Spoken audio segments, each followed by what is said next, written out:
Can Clint Eastwood work his Oscar magic on a musical? You're watching Beyond the Trailers review of Jersey Boys. I would love to introduce you to a new discovery of mine, Frankie Valli. I heard them all, but I never heard a voice like Frankie Valli's. I know I need to write for this voice. Frankie, the world is gonna hear that voice. You want me to produce your songs? Find a name and a sound, and then we can make something happen. Listen, we got something for you, all right? Sherry. Set up the 8-track. We're gonna double Frankie's voice. It's gonna explode right off the radio.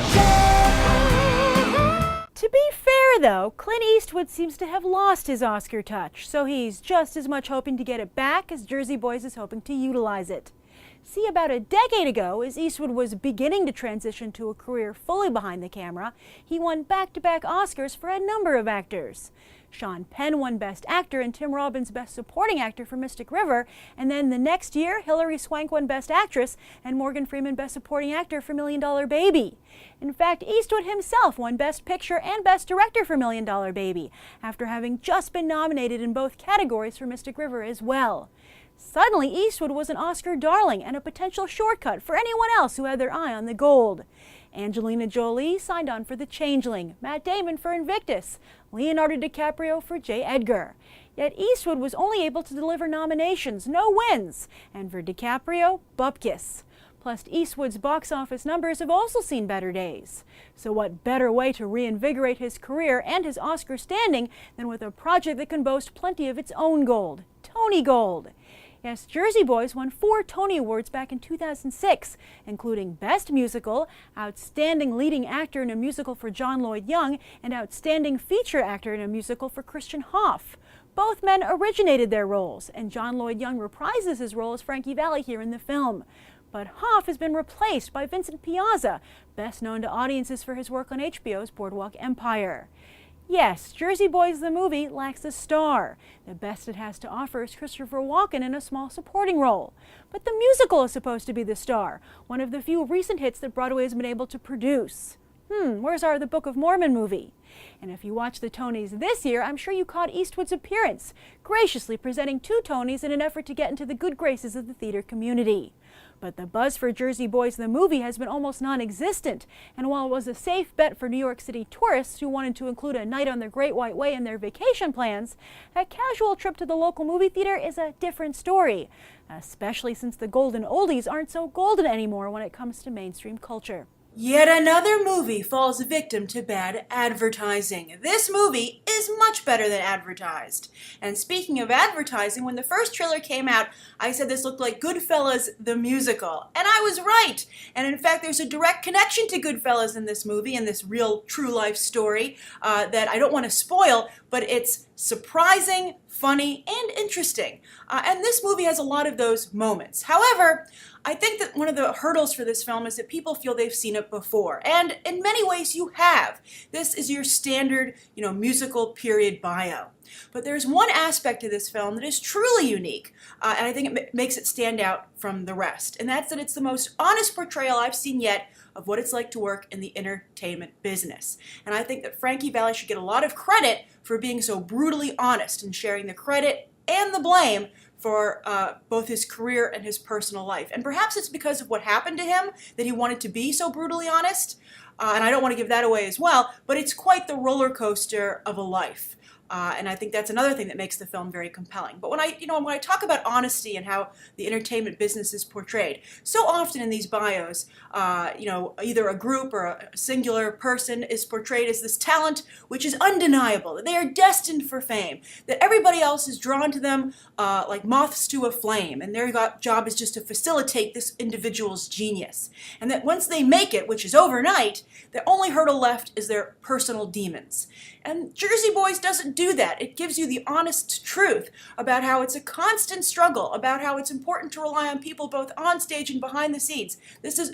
Hollywood careers are a group effort, and so I think it's very admirable that this film is so honest about that. The highs and lows, and as I said, the struggle that never ends. Now, as for the film itself, of course, obviously, the source material is phenomenal. Tony-winning musical, both the script and the music, because it's the Four Seasons, is really, really strong. And I would say that Clint Eastwood and his cast don't get in the way of it, but unfortunately they don't elevate it either, which I think is another thing that's holding this this property back as a film. It's not, I think Clint Eastwood has a little bit of a coldness to him aesthetically, and I don't think it serves the material very well here. And the actors are not bad. They're very good, but they're not great. Again, you know, it's the material is elevating them instead of vice versa. Now, there are two standouts. Eric Bergen as the songwriter of the group. He's actually from the musical. He played that role, I believe, in Las Vegas for a while, and he did some other things. He's very good in it. I can see why Clint Eastwood brought him up to the film. Of course, John Lloyd Young, you know, originated this role of Frankie Valli, and he continues it here. He just signed with a talent agency in Hollywood, but he's good, but he's not spectacular. It's not a star-making turn. A star is not born in John Lloyd Young, I think, here. And Vincent Piazza, also, you know, as good as he is on Boardwalk Empire, he's good, but he's not great. So Eric Bergen, he was very good as the songwriter, but not so much because of any of the acting he did, more so because it's so unusual to see that kind of look, that kind of you know, person go into acting, to go into showbiz. And I think Armie Hammer should be very worried because Eric Bergen has a very similar look to him, and Armie Hammer's box office track record is pretty poor. So if The Man from U.N.C.L.E. doesn't do well, where Armie Hammer stars opposite Henry Cavill, I think that this actor Eric Bergen has a real shot at jumping in there. And again, you know, I see another talent that maybe one of the comic book companies that are so desperate for talent, they should be maybe looking into, because he has kind of like that comic book, you know, straight arrow kind of look that sometimes is necessary and should be utilized. So I thought he was very good. But again, it's mostly because of his look. And then the other person who stood out was Mike Doyle as Bob Crew, who was kind of like, you know, their producer in some ways. I'm not familiar with the music business that much, and this isn't a movie that more familiarizes it, you know, to you. But I believe he was the producer of many of their songs.